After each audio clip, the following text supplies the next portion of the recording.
करते हैं कैल्शियम। अब आइए बात करते हैं कैल्शियम कॉम्प्लेक्स की। तो 30 वर्ष की उम्र होने के बाद में 30 वर्ष की उम्र होने के बाद में महिलाओं के शरीर में एक मिनरल का बहुत तेजी से ह्रास होता है। ह्रास यानी कि गिरावट होती है उस मिनरल, और उस मिनरल का नाम है कैल्शियम। उस मिनरल का नाम है कैल्शियम। क्यों? क्योंकि जैसे जैसे आपकी उम्र बढ़ती है वैसे वैसे आपके शरीर में एक हार्मोन होता है जिसको हम बोलते हैं ईस्ट्रोजन।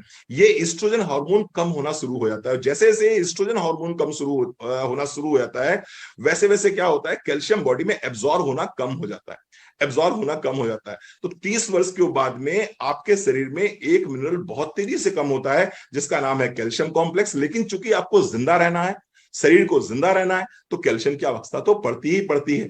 आज की तारीख में मैं बात करूं तो 99%, साइंस ऐसा मानती है कि 99% कैल्शियम आपकी बोन्स में और आपके टूथ में रहता है, और 1% कैल्शियम आपके ब्लड में रहता है।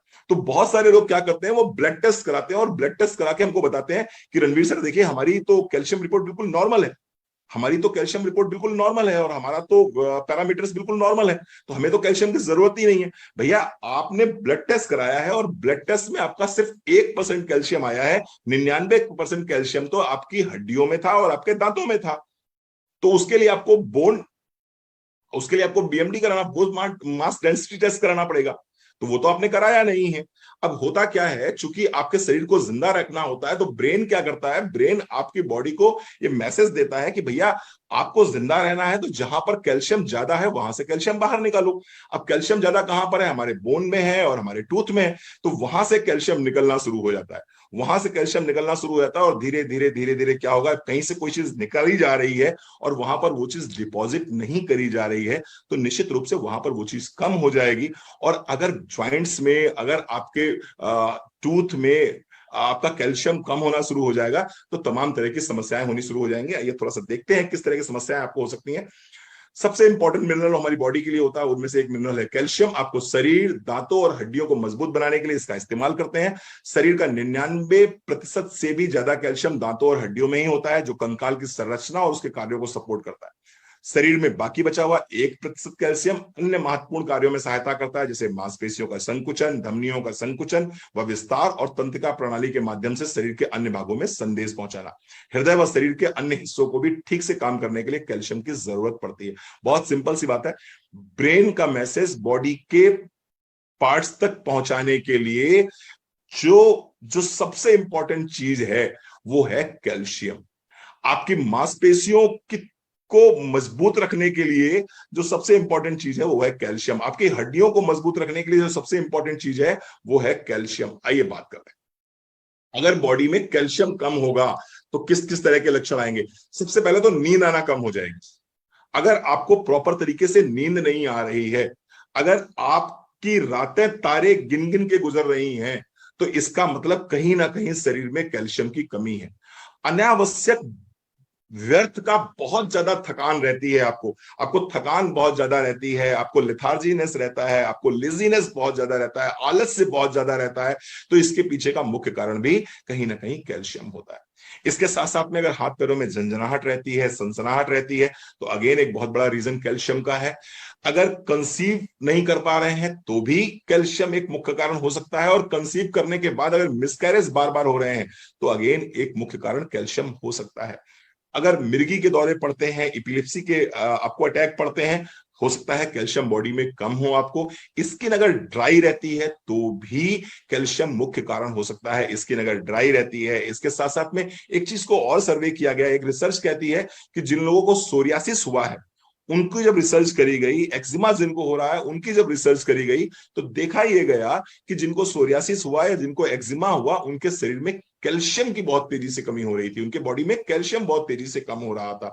तो अगर ड्राइनेस ऑफ स्किन है, सोरियासिस है, एक्जिमा है, एक्ने पिंपल्स बहुत ज्यादा हो रहे हैं, तो इसका मुख्य कारण कहीं ना कहीं कैल्शियम हो सकता है। इसके साथ साथ में फॉरगेटफुलनेस, अगर चीजों को रख के आप भूल जाते हैं बार बार, आपने मान लीजिए कहीं पर आधार कार्ड रख दिया, आपने कहीं पर कोई सामान रख दिया और आप भूल गए हैं, तो एक मुख्य कारण हो सकता है कैल्शियम का। जैसे कि मैं एग्जांपल देता हूं, महिलाएं अक्सर किचन में काम करते करते उनको कोई चीज याद आती है और फिर वो फ्रिज के पास जाते हैं, और फ्रिज के पास जाने के बाद में वो क्या करते हैं, फ्रिज खोलते हैं, और फ्रिज खोलने के बाद में वो भूल जाते हैं कि वो फ्रिज के पास तक आए किस कारण से थे।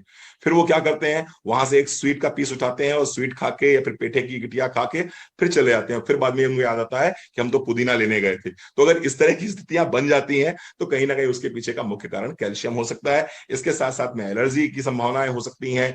हाई कोलेस्ट्रॉल, अगर कोलेस्ट्रॉल बढ़ा हुआ है तो वो भी कैल्शियम की संभावना हो सकती है। मोतियाबिंद की समस्या अगर हो रही है तो वो भी एक संभावना हो सकती है कैल्शियम की। दांत अगर सड़न शुरू हो जाए, गम्स में अगर स्वेलिंग शुरू हो जाए तो ये भी कैल्शियम की संभावना हो सकती है। अगर नाखून पतले हो रहे हैं, टूट रहे हैं, कैल्शियम की कमी की संभावना हो सकती है। इसके साथ साथ में एबनॉर्मल पाल्पिटेशन ऑफ हार्ट अगर हो रहा है, यानी कि एरिथमिया के चांसेस हो रहे हैं, एबनॉर्मल धड़कन हो रही है अगर हार्ट की, तो ये भी एक बहुत बड़ा कारण हो सकता है कैल्शियम डिफिशियंसी का। मैं, अगर मुझसे कोई पूछता है कि रणवीर सर, बहुत शॉर्ट में अगर बात करूं कि कैल्शियम डिफिशियंसी कैसे महसूस करेंगे आप, तो बहुत सिंपल सी चीज है। अगर आपको थकान बहुत ज्यादा महसूस हो रही है, कमजोरी बहुत ज्यादा महसूस हो रही है, आलस्य बहुत ज्यादा आ रहा है, आपको कैल्शियम चेक कराना चाहिए, नंबर एक बात। दूसरी बात, अगर आपकी थाइज में पेन शुरू हो गया है, अगर आपको वॉक करते समय भी आपको आपको काफ मसल्स में पेन बहुत ज्यादा हो रहा है, यानी मसल्स में पेन बहुत ज्यादा हो रहा है, आपको कैल्शियम की आउटसोर्सिंग स्टार्ट कर देनी चाहिए। अगर आपको क्रैम्प बहुत ज्यादा आ रहे हैं, नस पे नस चढ़ जाती है, चाहे वो दिन में चढ़ जाए चाहे मिडनाइट में चढ़ जाए, अगर नस पे नस चढ़ जा रही है, वो भी कैल्शियम डेफिशिएंसी का एक सिम्टम हो सकता है। अगर आपको टिटैनी हो रहा है, टिटैनी यानी कि अगर आपकी उंगलियां बरल रही हैं, उंगलियां ऐंठ रही हैं आपकी, और आपको समझ में नहीं आ रहा उंगलियां इनवॉलंटरी कैसे ऐंठती चली जा रही हैं, तो ये एक सिम्टम हो सकता है कैल्शियम की डेफिशिएंसी का। और अगर दिल डूब रहा है आपका, ऐसा लग रहा है दिल डूबा सा जा रहा है, तो वो भी कैल्शियम डेफिशिएंसी का सिम्टम हो सकता है। अगर आपको ड्राइनेस बहुत लग रही है स्किन में, ड्राइनेस बहुत लग रही है स्किन में, again it could be A symptom of calcium deficiency. तो कैल्शियम की आउटसोर्सिंग आपको जरूर जरूर जरूर करनी चाहिए। आइए देखते हैं कौन सा कैल्शियम आपको लेना चाहिए, उसकी बात करें। तो उसकी बात करने के लिए हमारे पास में मोदी का एक बहुत ही शानदार कैल्शियम आता है, आपके सामने है कैल्शियम कॉम्प्लेक्स। और कॉम्प्लेक्स का मतलब है कि बहुत सारे हमने इंग्रेडिएंट्स के अंदर डाले हुए हैं जिससे कि इसकी एफिकेसी ऑफ कोर्स दूसरे कैल्शियम की अपेक्षा ज्यादा हो जाती है। इसमें हमने डाला हुआ है कैल्शियम साइट्रेट मैलिएट। कैल्शियम साइट्रेट मैलिएट की वजह से क्या होगा, ये कैल्शियम जो है किसी भी तरह की एसिडिटी फॉर्म नहीं करेगा, किसी भी तरह का कैस्ट फॉर्म नहीं करेगा, किसी भी तरह का आपको समस्या पैदा नहीं होगी। इसको आप खाने के साथ भी ले सकते हैं, खाने के बाद भी ले सकते हैं, खाने के पहले भी ले सकते हैं, यानी खाली पेट भी खाया जा सकता है और खाने के बाद भी खाया जा सकता है। दूसरा, इसके साथ में हमने डाला है विटामिन D2। कैल्शियम को एब्जॉर्ब करने के लिए विटामिन डी की जरूरत पड़ती है, वो हमने इसके अंदर डाला हुआ है। इसके साथ साथ में इसके अंदर है मैग्नीशियम। ऑफ कोर्स मैग्नीशियम क्या करता है, आपकी याददाश्त को अच्छा रखता है, आपके कैल्शियम के एब्सॉर्प्शन को बढ़ाता है, आपके मसल्स को अच्छा रखता है। तो इसके अंदर हमने कैल्शियम मैग्नीशियम डाला हुआ है। इसके अंदर डाला हुआ है हमने जिंक। जिंक क्या करता है, हड्डियों की जो टूट फूट है उसको कवर करने के लिए जिंक बहुत इंपॉर्टेंट घटक है जो इसके अंदर पड़ा हुआ है। इसके साथ साथ में विटामिन के डाला हुआ है। विटामिन के क्या करेगा, ब्लड सर्कुलेशन को अच्छे से मेंटेन करके रखेगा। जो जो एक मिथ है कि कैल्शियम कहीं ना कहीं हमारी नर्व्स में जम जाता है, तो अगर विटामिन के है तो वो कैल्शियम कहीं भी आपकी नसों में जमने नहीं देगा। और इसके साथ साथ में मिलाया हुआ है इसके अंदर हड़जोड़। और हड़जोड़ क्या करता है, आप समझ सकते हैं, आयुर्वेद में one of the best medicine for bone setting के लिए हम देते थे, जिसको हम बोलते हैं हड़जोड़। हड़जोड़ आपकी हड्डियों को मजबूत करता ही करता है, बोन को सेट करता है अच्छे से। तो one of the best combination of calcium, मैं कहूंगा कि कॉम्प्लेक्स के फॉर्म में one of the best calcium product we are giving to you on earth, मैं कह सकता हूं कैल्शियम कॉम्प्लेक्स। तो इसको अपनी डाइट में जरूर शामिल करिएगा। मैं एक रिक्वेस्ट करूंगा, यहाँ पर जितनी भी महिलाएं बैठी हुई हैं मुझे सुन रही हैं, और या जो पुरुष बैठे हुए हैं आपके घर में महिलाएं हैं, तो मैं आपसे रिक्वेस्ट करूंगा कि कैल्शियम की एक गोली सुबह, एक गोली शाम, अपने घर में जितनी भी महिलाएं हैं उनको आप जरूर दीजिए, जरूर दीजिए। क्योंकि आज अगर आप कैल्शियम की एक गोली सुबह और एक गोली शाम को अपने घर की महिलाओं को दे रहे हैं, जो महिला इसका सेवन कर रही हैं, तो निश्चित रूप से वो अपने बोन एंड ज्वाइंट्स को अच्छे फेज में लेके आएंगे। वो आगे चलकर उनको किसी ना किसी ऑर्थोपेडिक नर्सिंग होम का इनॉग्रेशन नहीं करना पड़ेगा, उनको किसी ना किसी ऑर्थोपेडिक डॉक्टर के यहाँ पर आरडी नहीं खुलवानी पड़ेगी। तो अगर आप चाहते हैं कि आप लंबे समय तक, पूरी जिंदगी किसी पे आश्रित ना रहें, आपके ज्वाइंट्स अच्छे से काम करें, आपकी मसल्स अच्छे से काम करें, आपके बाल अच्छे रहें, आपकी स्किन अच्छी रहे, तो आपको कैल्शियम की आउटसोर्सिंग जरूर करनी पड़ेगी। स्पेशली सभी महिलाओं से मैं रिक्वेस्ट करूंगा, आप लोग प्लीज कैल्शियम की एक गोली सुबह, एक गोली शाम को जरूर लीजिए। बहुत इंपॉर्टेंट घटक है, बहुत इंपॉर्टेंट मिनरल है आपकी बॉडी के लिए। और ज्यादातर जो भी हम ऑस्टियोपोरोसिस के केसेस देख रहे हैं या ऑस्टियोपेनिया के केसेस देख रहे हैं, उन केसेस में एक ही चीज आती है कि साहब कैल्शियम की कमी है, और फिर वो आगे चल के समस्याएं और समस्याएं और समस्याएं और समस्याएं। अब हम बात करते हैं विटामिन डी की। विटामिन डी सनसाइन विटामिन के नाम से जानते हैं इसको। The power of sun now is in capsule with the name of vitamin D 3। Well, vitamin D 3 देखिए बहुत सिंपल सी बात है। पहले के समय में हम सभी लोग क्या करते थे, दिन में कम से कम आधे घंटे से 1 घंटे धूप में रहते थे। और जब हम धूप में रहते थे तो वहां से जो हमें अल्ट्रावायलेट वीरेज मिलती थी, उनकी वजह से हमें क्या मिल जाता था, हमें विटामिन डी मिल जाता था। और ये विटामिन डी क्या करता था, ये कैल्शियम को न सिर्फ एब्जॉर्ब करने में हेल्प करता था, बल्कि शरीर में तमाम तरह की समस्याएं जो आज की तारीख में हो रही हैं उनको नहीं होने देता था। आज की तारीख में समस्या क्या है कि आप अगर किसी भी डॉक्टर के पास जाते हैं, किसी भी डॉक्टर के पास में जाते हैं और डॉक्टर को दिखाते हैं जाकर, तो डॉक्टर आपका विटामिन डी जरूर चेक कराता है। और समस्या क्या है कि 80% केसेस में आपको विटामिन डी डेफिशिएंसी नजर आती ही आती है। और वो 80% केसेस में विटामिन डी डेफिशिएंसी इसलिए नजर आती है क्योंकि 80% लोग अपने घर से बाहर निकलते ही नहीं है, अपने घर से बाहर निकलते ही नहीं है। अगर आपका वजन ज्यादा है, अगर आपका वजन ज्यादा है, अगर आपकी स्किन थोड़ी सी डार्क है, तो आपको निश्चित रूप से कम 1 घंटे धूप में रहना चाहिए। लेकिन मैं आपसे पूछ रहा हूं कि आप कितनी देर धूप में रहते हैं, बैठ जाते हैं। आप हमें यह बताओ सर, आप धूप में रहते कितनी देर हो? और जो लोग अगर धूप में निकलते भी हैं तो वो बिल्कुल अपने आप को इतना बांध के निकलते हैं कि कहीं मुझे धूप ना लग जाए, कहीं मुझे धूप ना लग जाए। क्योंकि अगर मुझे कहीं धूप लग गई तो कहीं ऐसा ना हो कि मेरा जो कलर है उस कलर पे असर आ जाए। वो एक बहुत अच्छी पिक्चर थी अमिताभ बच्चन की, गिरफ्तार। उस पिक्चर में बड़ा अच्छा गाना गाया था अमिताभ बच्चन ने। मैं गाना गा के तो नहीं सुनाऊंगा आपको, लेकिन उसके बाद से बड़ा असर पड़ गया, धूप में निकला ना करो। तो उसकी वजह से क्या हुआ, फीमेल्स ने धूप में निकलना ही बंद कर दिया। अब वो धूप में निकलना बंद कर दिया, वो तो अमिताभ बच्चन की बात थी। लेकिन यहां साहब आपने धूप में निकलना बंद कर दिया तो क्या सीन बना? सीन ये बना कि आपकी बॉडी में विटामिन डी की डेफिशिएंसी हो गई। और विटामिन डी की डेफिशिएंसी हो गई तो उसकी वजह से क्या हुआ, कैल्शियम का एब्जॉर्ब होना कम हो गया। और कैल्शियम का एब्जॉर्ब होना कम हुआ तो जो कैल्शियम डेफिशिएंसी की वजह से समस्याएं आ रही थी वो तो आ ही रही हैं, विटामिन डी की वजह से कुछ और समस्याएं आ रही हैं जिनकी मैं आपसे बात करता हूं। देखिए, विटामिन डी आपके शरीर के लिए बहुत आवश्यक है, आपके स्वास्थ्य के लिए बहुत आवश्यक है।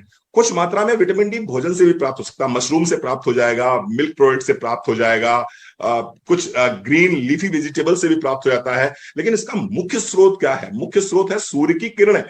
शरीर में विटामिन डी अगर बेहद कम हो जाए तो इसे विटामिन डी की कमी कहा जाता है। विटामिन डी आपके शरीर के लिए बेहद आवश्यक विटामिन है जो शरीर की विभिन्न गतिविधियों को प्रभावित करता है, जैसे कि कैल्शियम का एब्जॉर्प्शन हो गया, इसके साथ साथ में आपकी बोन हेल्थ हो गई, इसके साथ साथ में जो सेल्स का डेवलपमेंट है, इसके साथ साथ में आपके शरीर में जो इन्फ्लेमेशन है, इसके लिए विटामिन डी बहुत इंपॉर्टेंट है। सूर्य की रोशनी के संपर्क में आने पर आपका शरीर खुद ब खुद आपके ही कोलेस्ट्रॉल से विटामिन डी बनाता है। गौरतलब है कि विटामिन डी दरअसल वसा में घुल जाने वाला विटामिन है। बेसिकली आपकी बॉडी में कोलेस्ट्रॉल तो बन जाता है। कोलेस्ट्रॉल कहां से बनता है? कोलेस्ट्रॉल बनता है आपके लीवर के माध्यम से। तो कोलेस्ट्रॉल तो बन गया, लेकिन कोलेस्ट्रॉल रहता कहां है? आपकी स्किन के ठीक नीचे कोलेस्ट्रॉल रहता है। जैसे ही आपके ऊपर धूप पड़ती है, जैसे ही आपके ऊपर धूप पड़ती है तो आपकी स्किन के नीचे जो कोलेस्ट्रॉल है, ये कोलेस्ट्रॉल कन्वर्ट हो जाता है विटामिन डी में। और जब ये विटामिन डी में कन्वर्ट हो जाता है तो तमाम तरह की जो रासायनिक क्रियाएं आपके शरीर में हो रही हैं वो बहुत सुचारू रूप से चलने लगती हैं। लेकिन अगर मान लीजिए आप धूप में निकले ही नहीं तो क्या होगा? वो कोलेस्ट्रॉल अपनी जगह बना रहेगा। कोलेस्ट्रॉल तो अपनी जगह बना रहेगा और इसी वजह से कोलेस्ट्रॉल आगे बढ़ता चला जाता है लगातार। कोलेस्ट्रॉल तो आगे बढ़ता जाएगा, विटामिन डी बॉडी में मिलेगा नहीं। सिम्टम्स क्या क्या हो सकते हैं उनको देख लीजिए। अगर बिना किसी कारण के आप उदास रहते हैं, तो कोई कारण नहीं है आपको दुखी रहने का, लेकिन फिर भी आप उदास रहते हैं, तो उसका एक बहुत बड़ा कारण विटामिन डी की डेफिशिएंसी हो सकती है। आप खूब एक्सरसाइज कर रहे हैं, खूब बढ़िया से डाइटिंग कर रहे हैं, लेकिन वजन लगातार बढ़ता जा रहा है, थायराइड भी आपको नहीं है, क्या कारण हो सकता है? कोर्स विटामिन डी हो सकता है। इसके साथ साथ में बार बार अगर आप बीमार पड़ रहे हैं, बार बार सर्दी जुकाम बुखार खांसी आपको लगातार बना रहता है, कोई ना कोई बीमारी बनी ही रहती है, यानी आपका इम्यून सिस्टम बहुत वीक हो रहा है, तो विटामिन डी की डेफिशिएंसी है। बहुत ज्यादा थकान महसूस हो रहे हैं तो अगेन मैंने कहा कि विटामिन डी कम होगा तो कैल्शियम कम होगा, कैल्शियम कम होगा तो थकान तो आपको महसूस होनी ही होनी है। अगर वुंड हीलिंग नहीं हो पा रही है, विटामिन डी की डेफिशिएंसी है। अगर आपकी बोन डेंसिटी कम हो रही है, विटामिन डी की डेफिशिएंसी है। डाइजेशन अच्छा नहीं है, विटामिन डी की डेफिशिएंसी हो सकती है। मैं कुछ स्पेसिफिक बात करूंगा। अगर पीठ में दर्द लगातार बना रहता है, कमर में दर्द लगातार बना रहता है, आपने एमआरआई भी करा लिया, आपने एक्सरे भी करा लिया, कुछ निकल नहीं रहा है, आप परेशान हो रहे हो, आपको विटामिन डी की आउटसोर्सिंग स्टार्ट कर देनी चाहिए। इसके साथ साथ में अगर पसीना बहुत ज्यादा निकल रहा है, पसीना बहुत ज्यादा निकल रहा है, तो ये विटामिन डी की डेफिशिएंसी होती है। कुछ लोगों को आप खाते हुए देखेंगे, जिस समय वो खाना खा रहे होते हैं, जैसा लगता है बाप रे बाप कोई पहाड़ उठा रहे हैं अपने सर पे ही। खाना खाते खाते पसीना पोंछते रहते हैं, खाना खाते रहते हैं, पसीना पोंछते रहते हैं, खाना खाते रहते हैं। अक्सर शादी बारातों में आपको इस तरह के लोग देखने को मिल जाएंगे। ये विटामिन डी की डेफिशिएंसी है। इसके साथ साथ में अगर बाल बहुत तेजी से झड़ रहे हैं और आप दुनिया भर के सारे ट्रीटमेंट कर चुके हैं और कहीं कोई रिजल्ट नहीं मिल रहा है, तो ये विटामिन डी की डेफिशिएंसी हो सकती है। तो मैं ये कहूंगा आपसे कि अगर आप कैल्शियम ले रहे हैं तो कैल्शियम के साथ में विटामिन डी को जरूर लीजिए, क्योंकि जिस तरह से सूखी रोटी नहीं खा सकते आप, आपको रोटी के साथ में सब्जी चाहिए या दाल चाहिए, उसी तरह से सादा कैल्शियम लेने से भी कोई फायदा नहीं होगा। अगर आपको लगता है कुछ सिम्टम्स ऐसे दिखाई पड़ रहे हैं जो बता रहे हैं आपको कि आपकी बॉडी में कैल्शियम कम हो रहा है या विटामिन डी कम हो रहा है, तो दोनों के कॉम्बिनेशन को लीजिए। कैल्शियम और विटामिन डी आपको जरूर लेना चाहिए। अगर ये लेते हैं तो निश्चित रूप से आपके बोन्स भी अच्छे रहेंगे, आपका ब्रेन भी अच्छा रहेगा, आपको मूड स्विंग्स नहीं होंगे, आपका वेट कंट्रोल में रहेगा, आपकी इम्यून सिस्टम अच्छा रहेगा। और बहुत अच्छा प्रोडक्ट है, जरूर लेना चाहिए। मैंने देखा है, इस प्रोडक्ट के रिजल्ट्स देखे हैं। 8-8, 10-10 दिन के अंदर विटामिन डी की डेफिशिएंसी दूर हुई है मोदी केयर के वेल विटामिन डी के प्रोडक्ट के माध्यम से।